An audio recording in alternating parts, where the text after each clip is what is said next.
Okay, tuwaniriza ku Vic Shots eyo nena gy'osinzira okutulaba okola kyamaanyi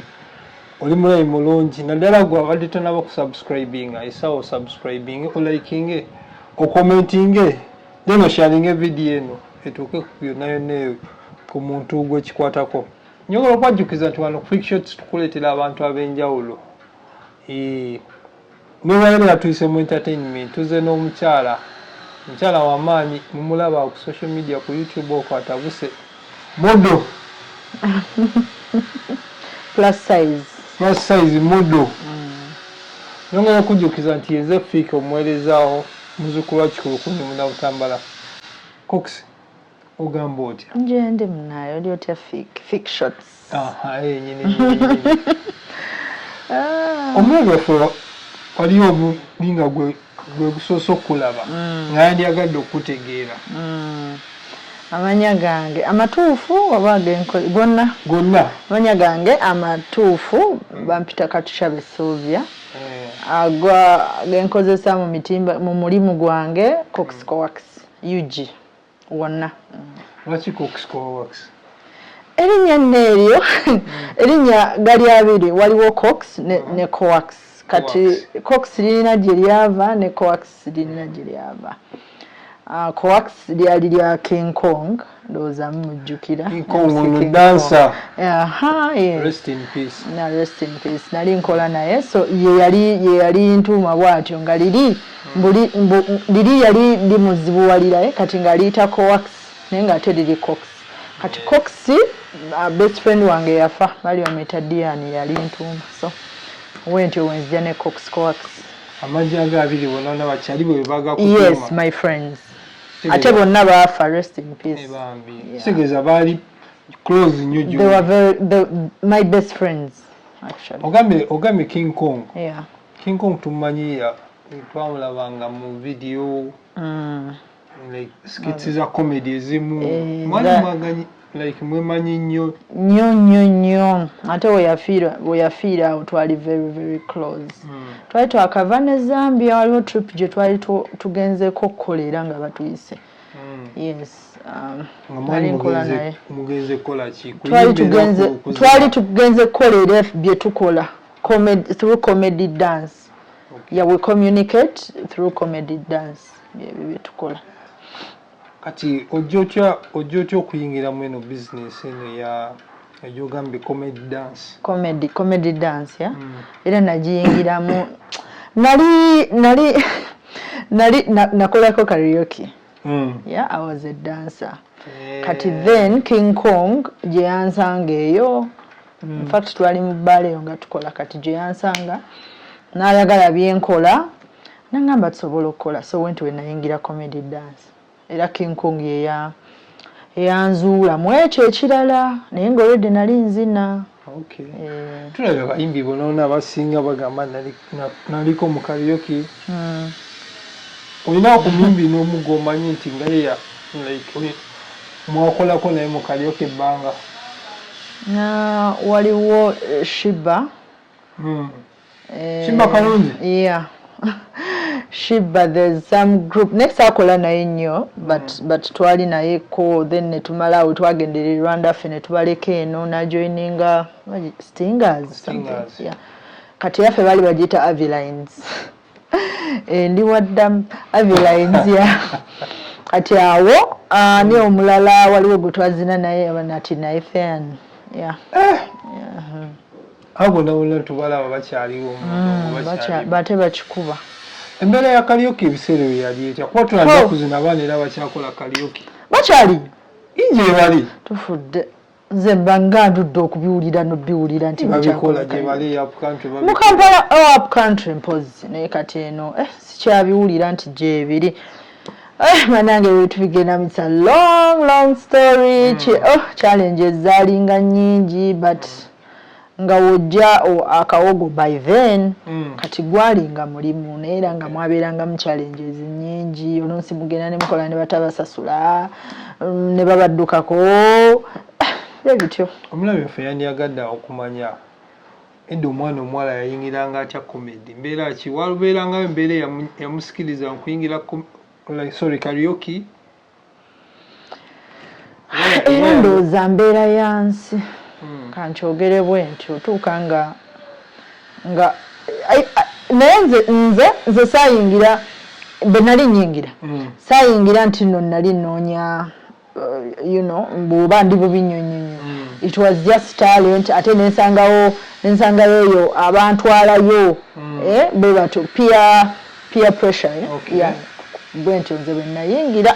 naye ate ngala nengufuula omulimu nga kwendya ebiseera bali nga basasula sente mmeka nze natandika nkolera bwereere yes natandika nkolera bwereere kati nga tugenda nemuperforminga ne babwayo ka transport naye kakati anti sente tetufunye kale nga naye nga nze ndi happy nze nzinye balina passion nali njagala nnyo okuzina era nava na mu church yes anti emikwano kyegambye ekiri emikwano gyo yabeeranga mu karaoke yes abamu kati bwe bansikirizanga okugendangayo nasooka nga gendayo nga mulabi yes nga ngendayo nga mulabi bwe ntyo nemala nenjoyininga naye notandika okufuuka nenzina yes kati gurupu eyambogaye baligiyitanga batya gye nasookeramu Avilines kwa gurupu za karaoke ezo buli gurupu yabeerangako weyabeesinganga yamu yali ebeesingawa Avilines ezo bwe nagijoyininga twali awo waliwo ku Lulaga Road baali bayitawo Leisure Tech edda we twali tukoleranga rehearsals awo yes awo kwegamba wavanga wano ewaka nogenda mu karaoke nga nekiswi nga ntoloka era nasumbuwa nnyo maama wange may her soul rest in peace yakatuvaako kati embeera eya karaoke abaana abawala ebabeerangamu like experience yabeeranga ekya naddala ku mwana omuwala tweretingire ku mwana omuwala era nga omanyi omuwala nti afuna ebizibu bingi okusinga omulenzi era twafunanga obuzibu oluusi omuntu bakuwadde omulimu oli ayagala kukwana ayagala okuwa omulimu ayagala atasooka kugire baboosi bennyini naye ate nze nafuna omukisa mweyo group Avilines boosi yali teyansumbuwako yesijja mwogerera nti yali mulungi naye kati nga yemugenda okukola eyo mabaala bannange eri mu ofiisi ezo ekyoyogedde baziyita red carpet interviews then mu studio ez'abaana abayimbi baziyita studio interviews za karaoke baziyitanga kutunuza ku siiringi era yotunawo ti ku siiringi kiba kiwedde nga kiggwa kati enyimba ze mwamayiminganga wagendanga ne passion y'olima loga njagala luno oba yali abakulira by the mwayinanga abakulira obeera ne nannyini group sebo okay nga ye boss nga yabagamba gwe oli dansa gwe ogenda kumayiminga mpozi nga balala bakikolangayo batyo ffe twakolanga ng'omayiminga nga wozina n'okuzina 2-in-1 yes osobola musooka mayimu nyimba ezo ez'abalala ne muzimayiminga then ne muddako twaziyitanga solo dance tuddako solo then ne tujjako group dance abaana ba karaoke balinanga engoye ze bayambalanga costume mwabazeekolera mwazigula buguzi ezimu twazigulanga ezimu nga mugenda wa mutunzi ne mumuwa design gye mwagala nebeera uniform njagala nnyo kwano ku choice y'oluyimba wano kubanga gweoyinza ogenda ku stage ng'olina oluyimba olwo lw'oyagala era nga tebakuforcinga kukola luyimba lw'otayagala nga kati nga nzija nga mpulira oluyimba nakolanga nnyo ennyimba za Juliana kati mufaanana maama tonjira nnyo tompaana waana nnyo kati anyway thank you she's a beautiful woman kati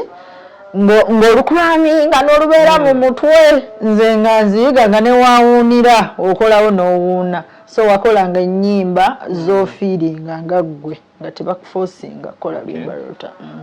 kati bano abaakolanga ennyimba z'abazungu kuba tuwa skiti ezimu z'olaba ku intaneti okwo olinajja nga yeesiize bino olinajja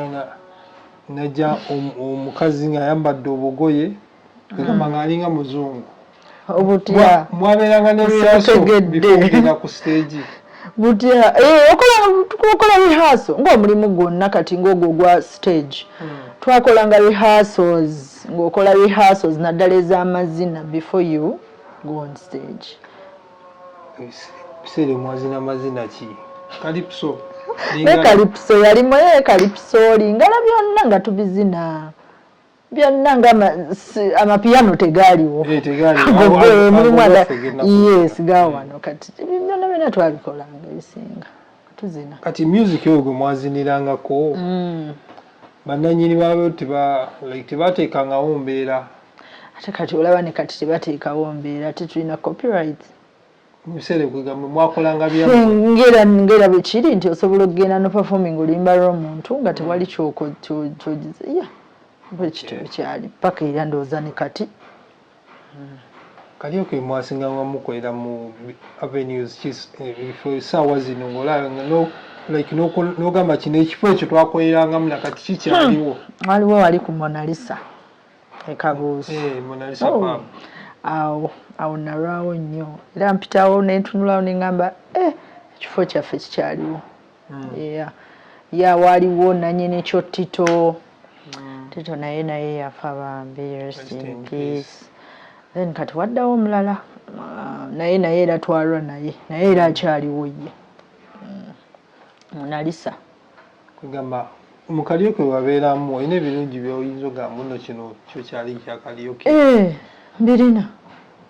byebisinga n'okusinga. Mbirina. Mbimenye. Sijja kwogera bintu byange naye nga ogwasooka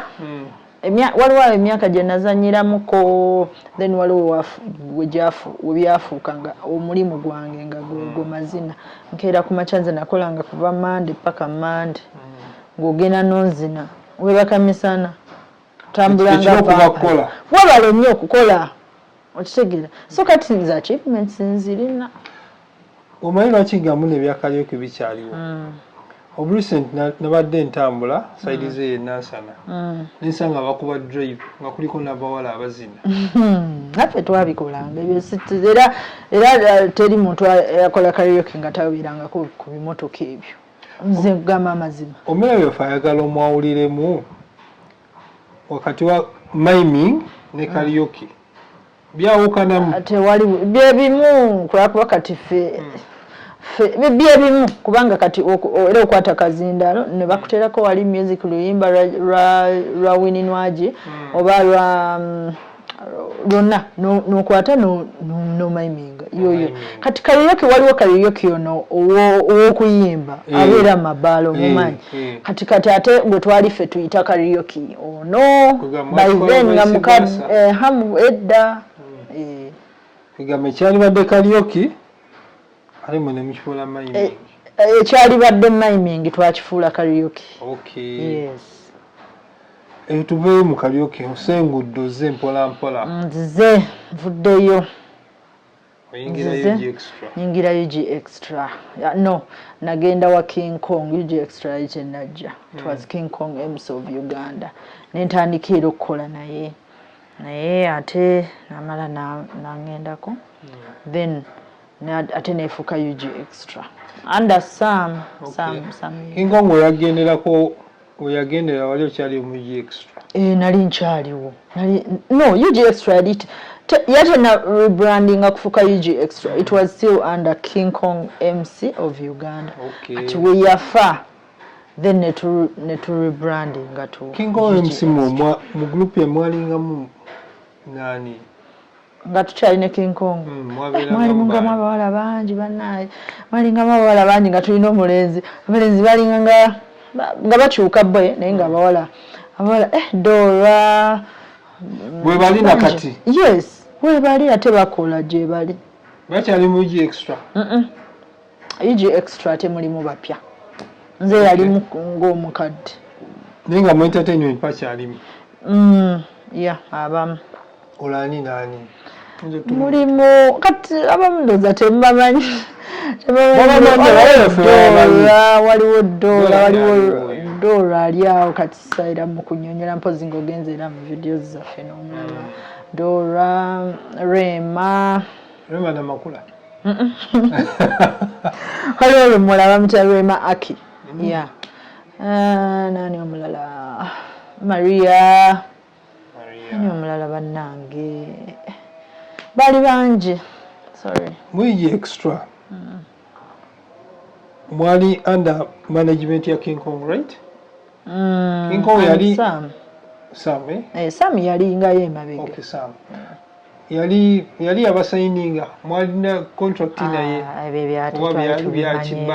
byali bya badde ngomwekube kokusoli waja tukolere kati mwali mufunira mu twatufunanga nti ngazibwe ngendo okola ngansasulwa salindanga ate nga wali nti nga balimbu balinda za mweze nze nali nsasulwanga okay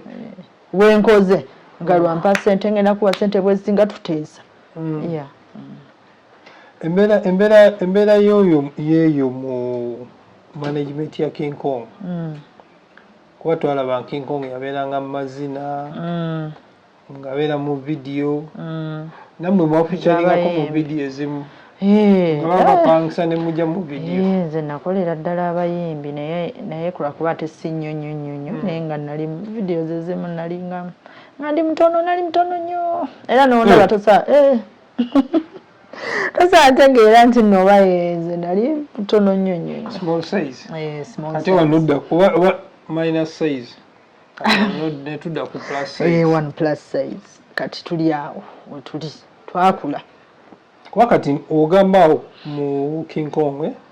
nayira ddala mwali mukuze awo nali era nkuze nali nvuddeyo eri wano mu Kariuki mwali mukyali bato twali tukyali bato kuba kyemmanyi awo embeera yali like eyawukana kweyo yali yayawukanira ddala nnyo eno wali beta kuba kati tugambe waka wali ovuddeyo waka udda ntandika okubeera eri neŋŋenda nava ngawo naava ewaka n'ogenda n'okola ki neneeyiya naye ate saaviirayo mangu ago nti nvuddeyo era nakolangayoko nga bwe nkyakola eno nga bwe nkola ne King Kong paka bwe natuuka nenkola ki eri nensiibulayo